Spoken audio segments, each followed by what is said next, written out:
Change begins from within. As easy as it is to look outside of ourselves and want the world to change, the truth is, it never will if we remain the same. This podcast was created for changemakers like you who want more love and connection in your community. Today, you are going to hear stories that will inspire you and also challenge you to be the change. We are going to go deep, my friend. So take a deep breath and settle in. My name is Emilia Tamburini. Welcome to the Circle of Change. Welcome to the beginning of October, my friend.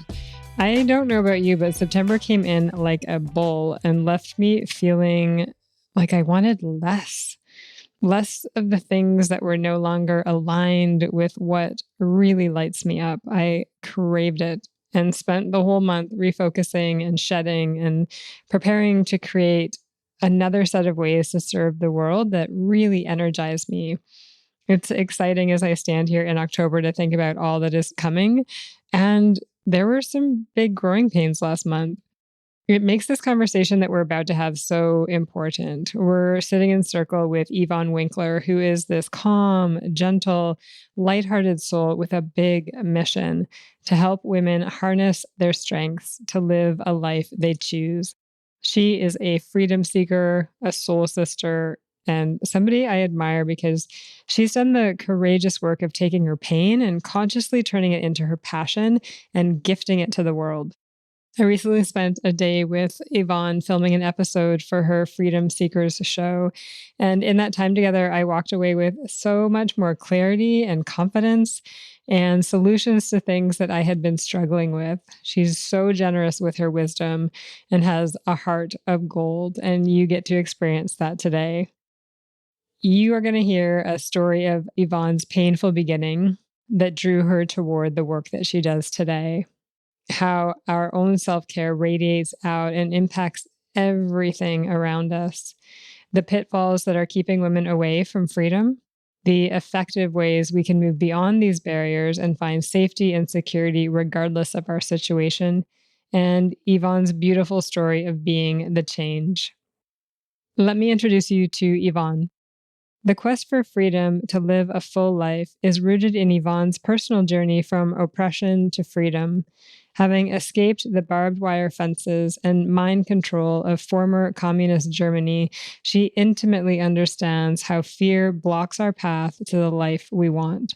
With over 18 years of business development, consulting, and marketing experience, she now coaches women to find the clarity they want and harness the strengths they already have to live a life they choose.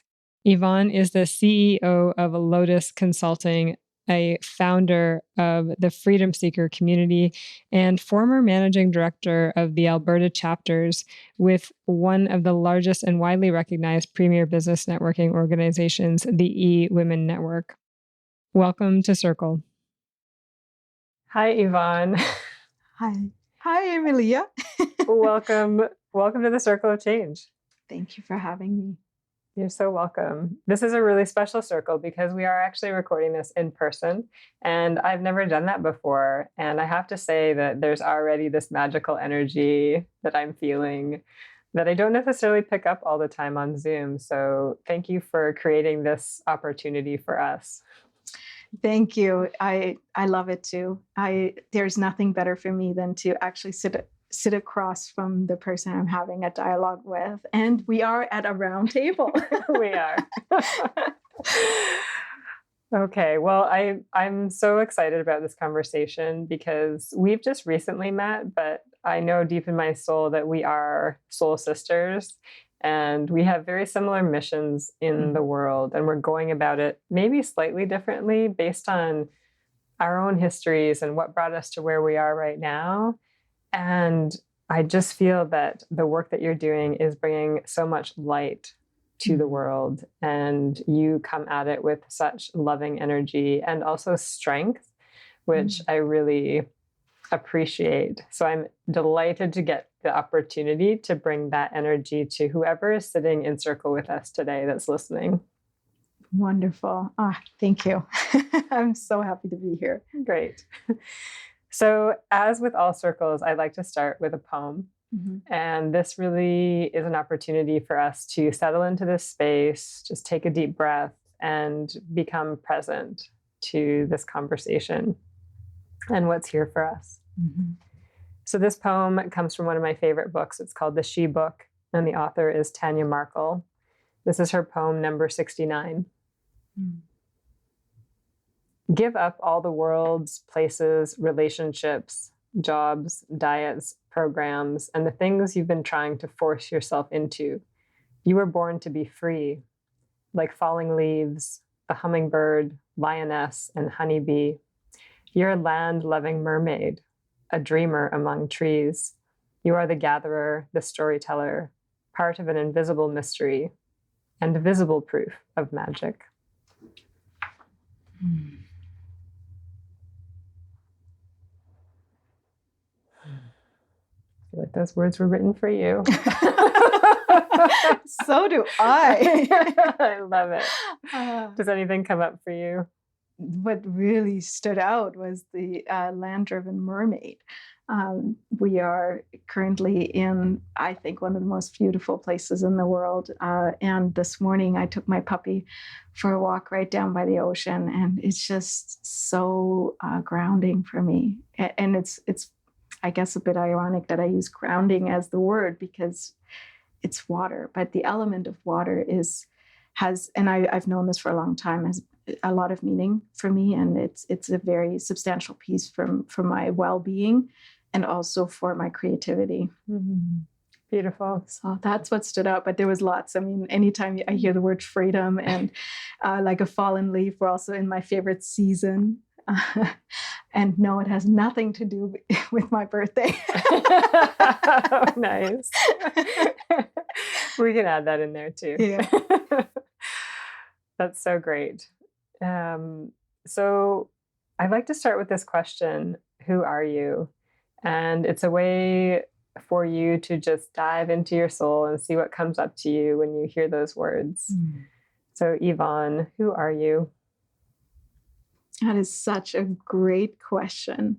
The first thing that comes up for me is I'm a freedom seeker. I'm a caring wife. I'm a daughter. I'm a mother, proud mother of my Schnauzie, a puppy. I'm an entrepreneur. I am joyful. I'm an empath. I'm a high sensing person, and I'm highly sensitive. I'm a lover of nature, especially the emerald green that we get to see here on the island and the deep blue ocean.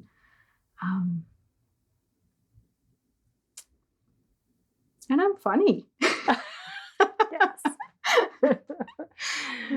Yeah, thank you for that. I was just talking to a group of women yesterday who I adore, and we're all very much into doing our self-work. And we recognize that there can be a seriousness to that. Mm-hmm. And each of us shared the importance of humor in our journeys. And so I'm really glad that you touched on that at the end, because I think we're all funny. Mm-hmm. We just forget or get distracted. Or suppress it. Mm-hmm. For me personally, that's been my experience, is I've suppressed it. Mm-hmm. A little touch of not enoughness, and thinking I'm not funny or I'm not as funny as, and then suppressing my own sense of humor. I'm actually just playing with that piece. Cool. So, yeah. Love it. Okay. So you, as you said, you are a freedom seeker, and it's a big part of the work that you're doing right now in the world. So I want to start because asking the question, what does freedom mean to you? Mainly because as I go on my journey, I'm learning that words mean different things to different people. And so I always like to get a sense of what does this word freedom mean to you? And also, why are you so passionate about it? Mm-hmm.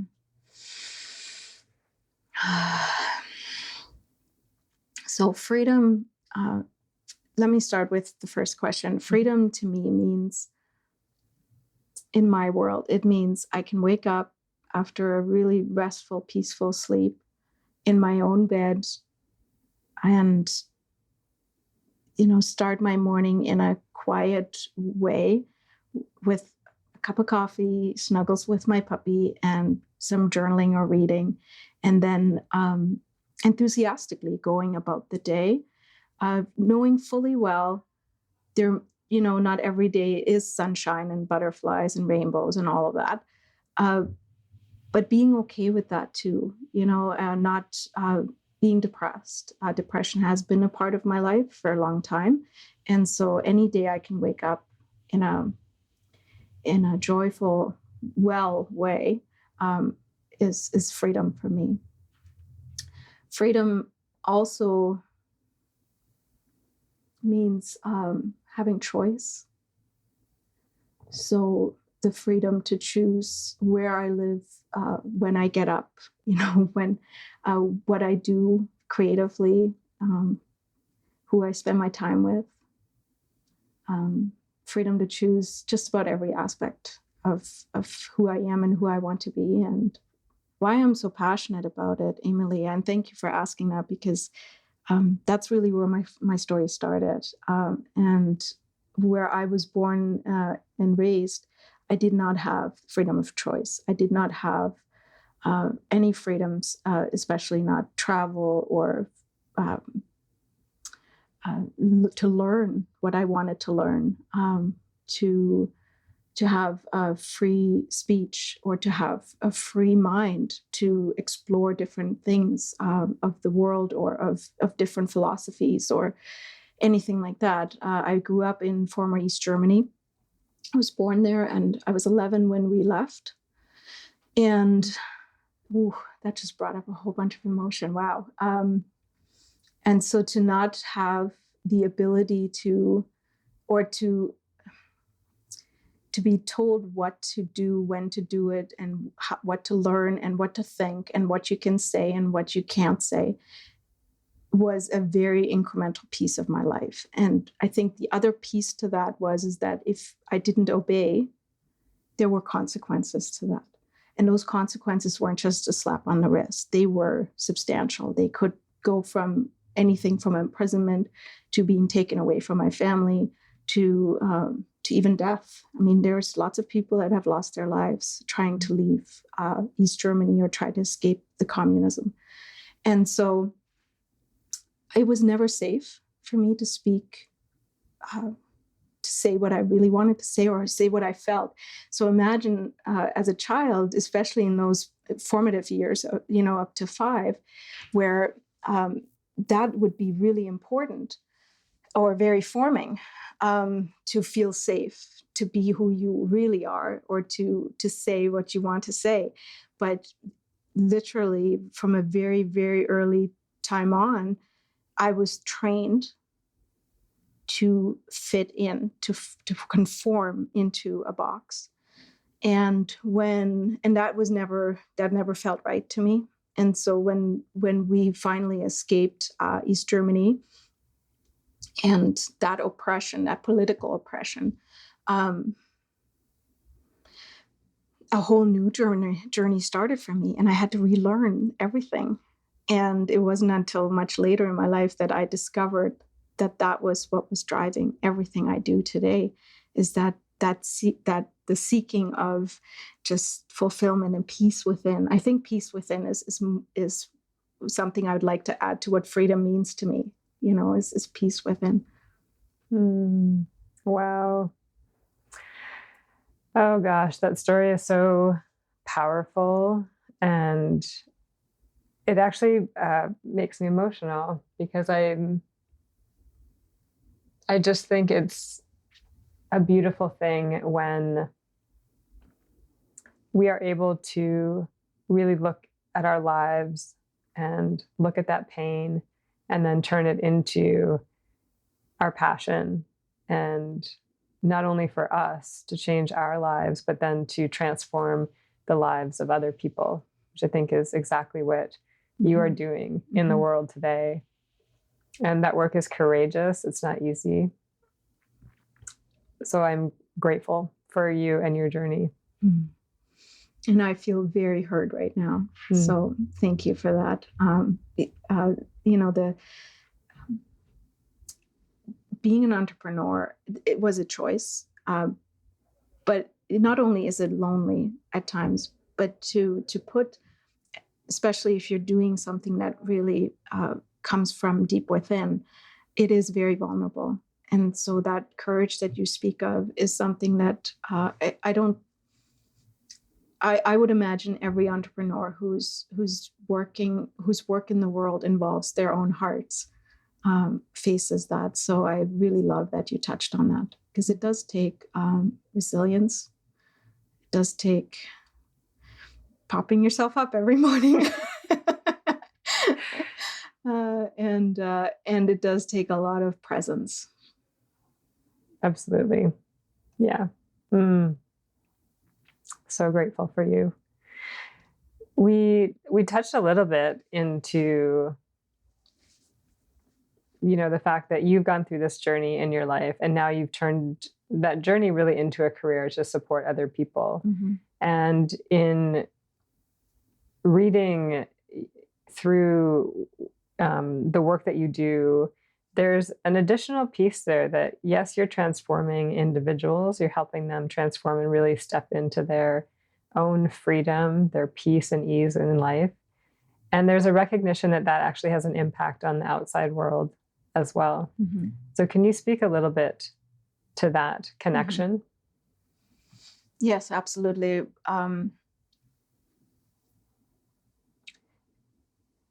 I would suspect a bit of that comes from my past, and not just from my immediate history, but also from a lineage of women who had to be very strong and robust and self-sustaining. And when I decided to be an entrepreneur, I had learned, or somewhere along the way, and like I said, I think it also came down a little bit from that lineage, that I have to do it all, and I have to do it all by myself. And I've gone through life pretty okay with that mindset or with that belief. Unfortunately, it burned me out, and in a really hard way. And it's a very lonely road. And entrepreneurship is lonely as it is. So, or it can be. It doesn't have to be, but it can be. And so when I reached that burnout, I realized that it isn't selfish to make sure that I'm okay first. And in fact, it's absolutely necessary, because if I'm not okay, then I can't show up in the world. I can't be who I want to be and impact the world how I want to impact it. And so I thought, oh, now I got it, all good. Rolled up my sleeves once again, and started up again. And very quickly I moved into that pattern again of like overwork and trying to do it all by myself. And so where the connection for me is that if we're not okay as an individual, as the I, nobody around us is going to be okay. And nobody around them is going to be okay. So the only way I can actually make the impact that I want to make is by just staying in my own lane and taking care of me first and foremost. Because when I do that, I can be present, I can be well, and I can be that light that, and I'm using air quotes right now, but that light that everyone speaks about, I can only be that if I'm okay. So in my work, I have these three phases: the rise, the bloom, and the radiate. So what I'm speaking to right now is the radiate part. When we are okay and we have a well-being about us that, like I said, is not that I wake up every morning and unicorns fly by. But I'm okay. And I know even when hardship hits, I can walk through it and I'll be okay on the other side of it. Then the relationships around me, the people around me, feel differently around me as well, and so on and so on. So that's the ripple effect.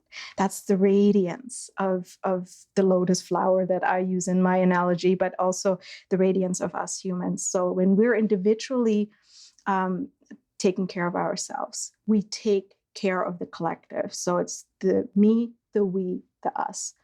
And that's basically how I arrived at that. There's no honor in doing it all by yourself and, standing on the mountaintop, raising your arm, going, I did it. It always takes a team. And I honestly, I don't know about you, Emilia, but I've never met anyone who has had described success without having also set their gratitude to a lineup of people alongside with them, right? So it takes a team effort to be successful, but it also means we need to. It's a we, it's a we scenario. Yeah, absolutely. I've also gone through a similar journey in terms of thinking I needed to do everything myself, and actually, I took pride in that because that was the model, and it took a lot of breaking down to see, not only breaking down, but then a lot of support to help me see that it's actually better when we do things together. The outcomes are so much more magical and faster. Yeah. Sure, we can climb a mountain by ourselves, but it's going to take a whole lot longer than when you have someone with you singing a song along, like on the way. Yes.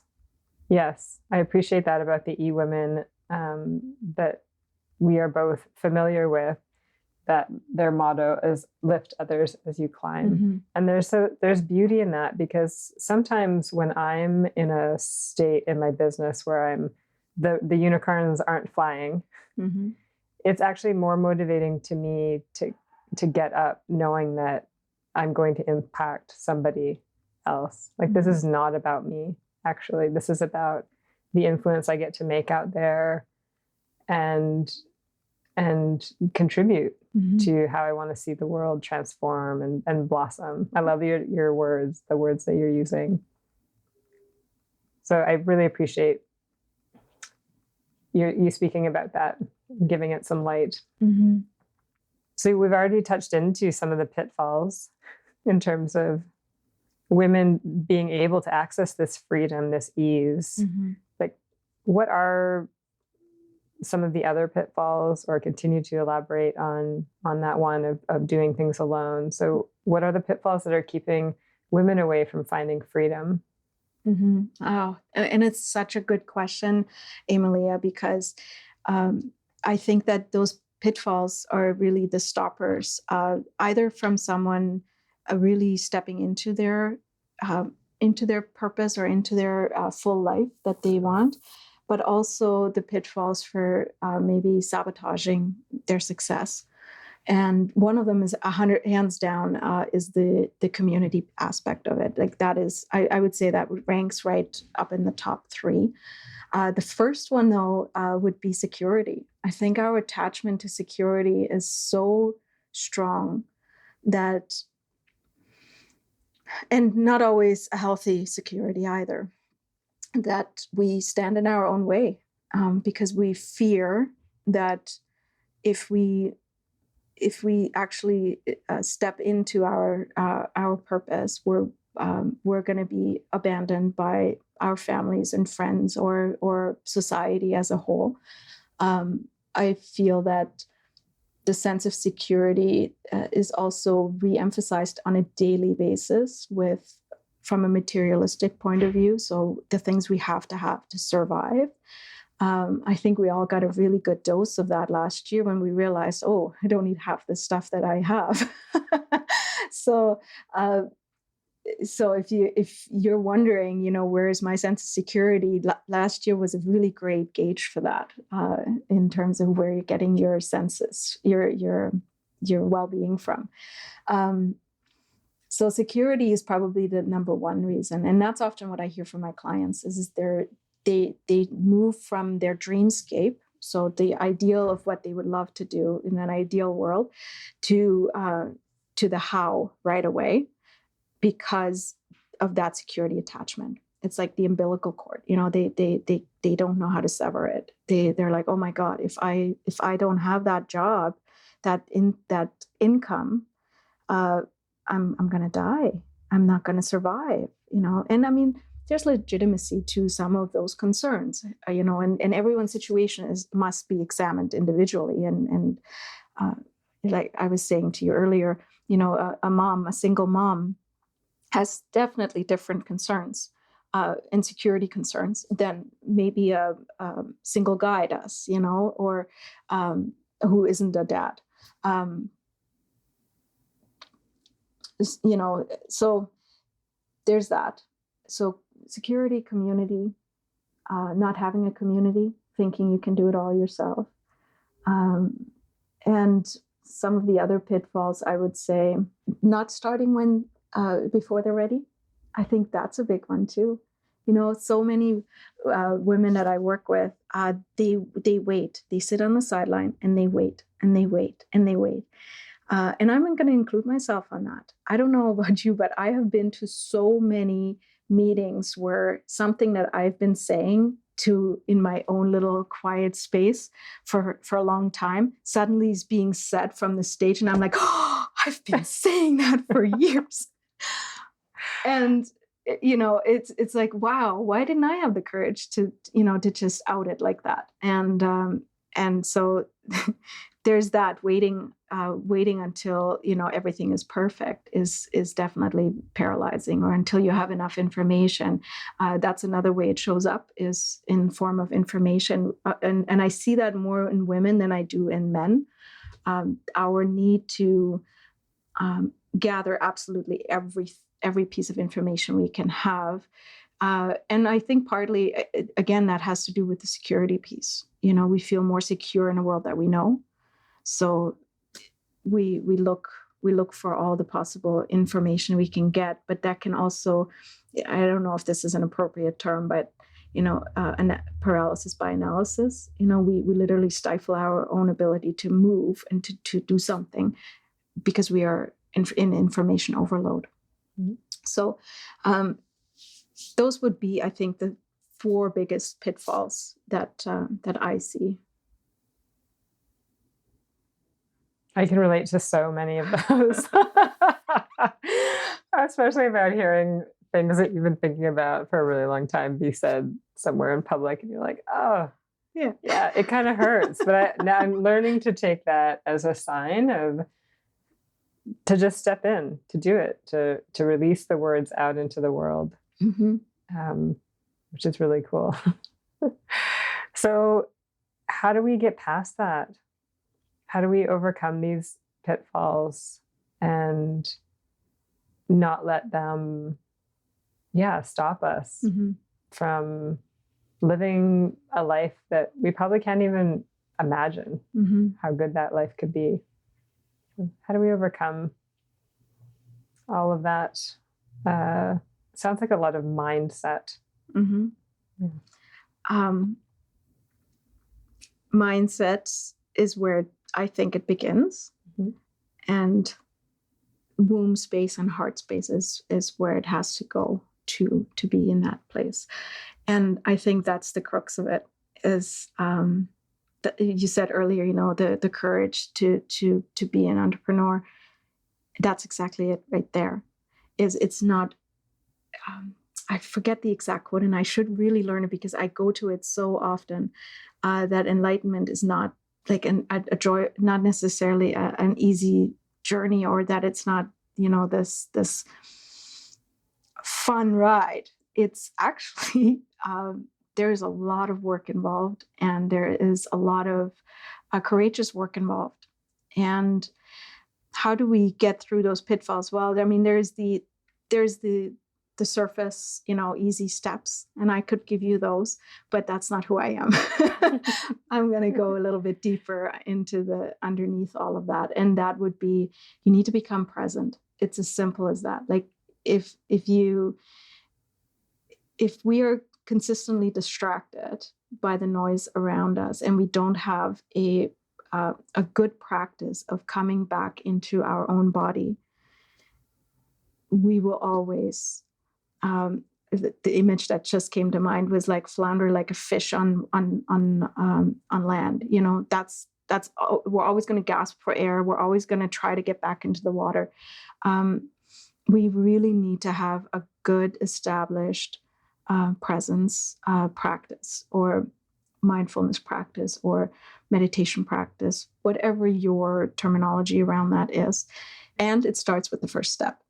And I think that's the other thing is we and I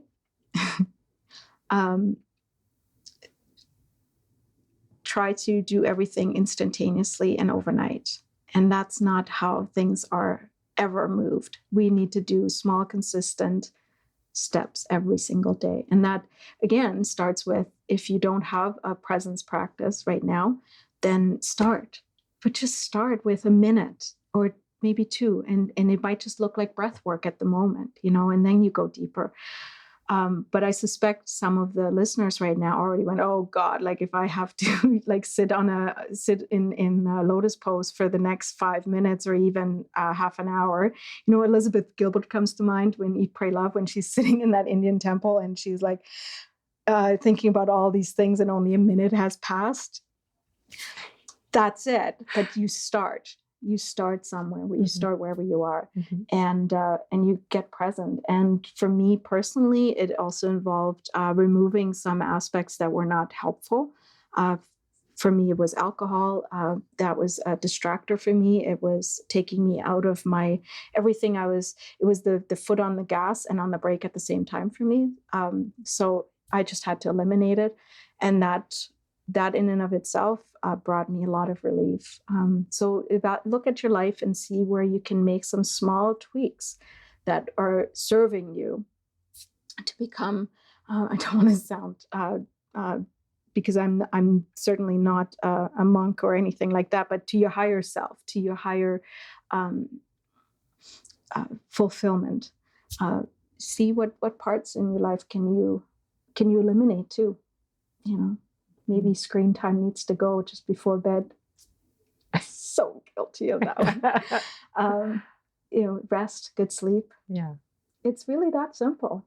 It doesn't have to be massive things. Right. So it's just start small, and over time that I imagine it just builds and builds and builds, and all of a sudden you look back and you're like, oh my goodness. Mm-hmm. How did I get here? And yeah, I really appreciate everything you've shared.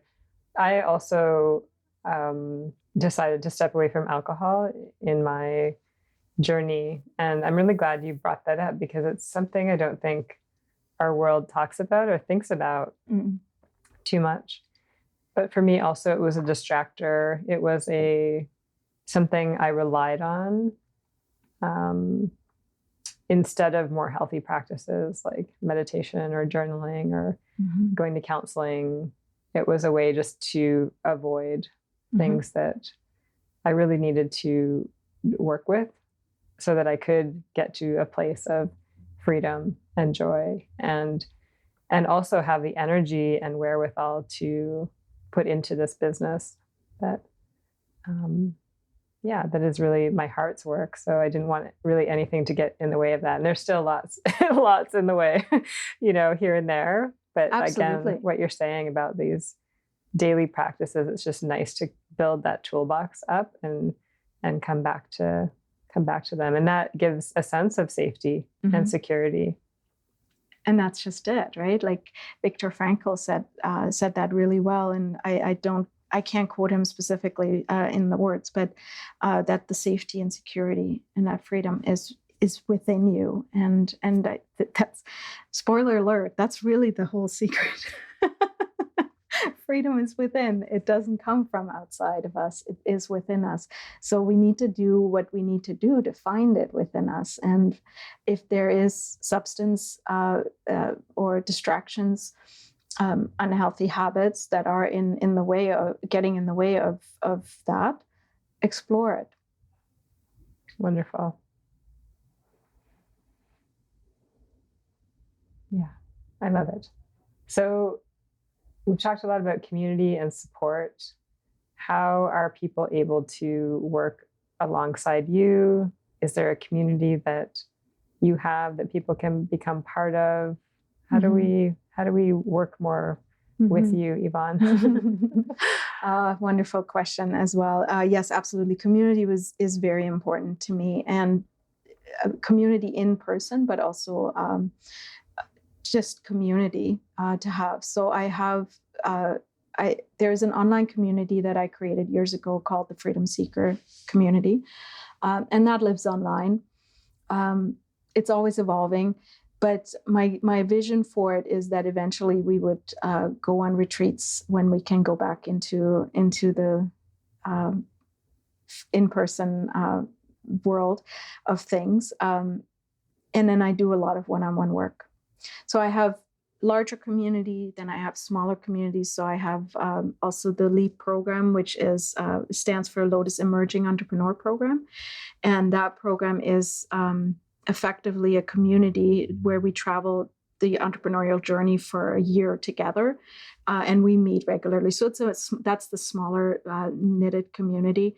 And then there's the one-on-one work. I just want to say to the one-on-one work, I absolutely think that finding the support and not just one-sided, like the one-on-one work was incremental for me. And it was especially important when I started out to have someone who's just focused in on me and listens to me. And that allowed me to really open up and explore some of these scary places that within my mind.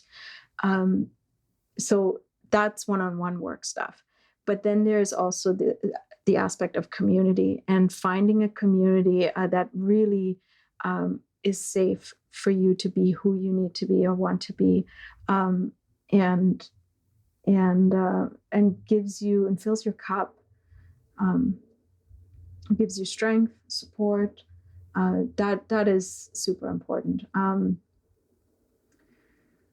And how else? I have the Freedom Seeker Show. Again, that's a community too. It's essentially what you do on podcasts, I do visually, because I love that visual aspect. For me, visual is very important. It's one of my ways of touch and visual. So that's another way you can follow me is on the Freedom Seeker Show. Cool. Awesome. I so wish I knew about you 2.5 years ago, but I'm so glad I know you now. Yeah. I end these shows with asking, what does be the change mean to you? Because this show fundamentally is about helping people to be the change. And that means different things to different people. So I'm curious, in your mind, what does being the change mean? Taking care of your own house first. So it goes all back to when I'm okay, we are okay, and the whole world around us will be okay. Taking care of myself to be the best, the best version of myself that I can be, means being the change. So if I can, it's an interesting story because my dad especially, he loves debating. And so I grew up at our breakfast tables, every weekend, we would have something that was going on and we would solve world problems. I always would end the conversation by asking him, so what are we going to do about it? And typically his reply was, oh, there's nothing we can do. It's just one person, or we're just one person, right? And I just refused to take that verbatim. Like I was like, no, there's got to be something I can do. So as a child, I remember signing like petitions and stuff like that, like whatever I could do. I was always like this activist. But now I know what I can do right now is to make sure I'm okay. Like make sure I come from a place of compassion and kindness and well-being, which is hard to find when I'm not okay. So let's take last year, for example. I was not okay. And it was really difficult for me to then surround myself or be that light and to talk about things. So I just kept quiet for a while. I needed to sort things out for me first. I needed to make sure I'm okay so that I can then speak in a way to what's going on for me and what I can see from a place of intention and presence. And so that's the best example I have right now as to current affairs, as to how being the change really works for me. Yeah. I really love that message, because I think there's often a feeling of go, go, go. Like, don't stop. We have to keep putting things out there. And if we disappear for a couple months, then we'll be forgotten, like, especially as entrepreneurs, but even in other more traditional workplaces, that, we have to perform at some kind of a level at all times. Yes. And it's actually what I hear from you, and what I believe myself as well, is that it's not actually the best thing, both for ourselves, but also for everybody around us, and the work that we're able to do and the impact that we're able to have. And yeah, I learned that journey through my own cancer healing process, where I was forced to step back. And I think a lot of people learn that lesson that way, in a difficult way. And we don't have to. we can just, be intentional, like you say, and create that change for ourselves. Yeah. Absolutely. Yeah. There's so much more I can say on that. When I did my 9 months Eat, Pray, Love, I called it Back to My Roots and Beyond trip to just really find out who Yvonne is. One of the things that blew me away was I left here thinking I was all that important. And, there were tears and, oh, I'm going to miss you so much and whatever. And when I came back almost a year later, there were people who didn't even know I had been gone. And I always remembered that. It's like, it was 9 months and people didn't even know I was gone. So how important is it really, or how important are we really in the big scheme of things? No, look after yourself first. And then when you're ready, you can come back into your creative process with so much more impact when you're coming from a place of replenishment and rejuvenation and intention. But it's hard to find that intention when we're lost in the noise and everything else of the go, go, go. So yeah, love that summary that you had there. That's exactly what I was trying to say. Cool. Oh, this has been such a delight to have you on. A real gift, actually.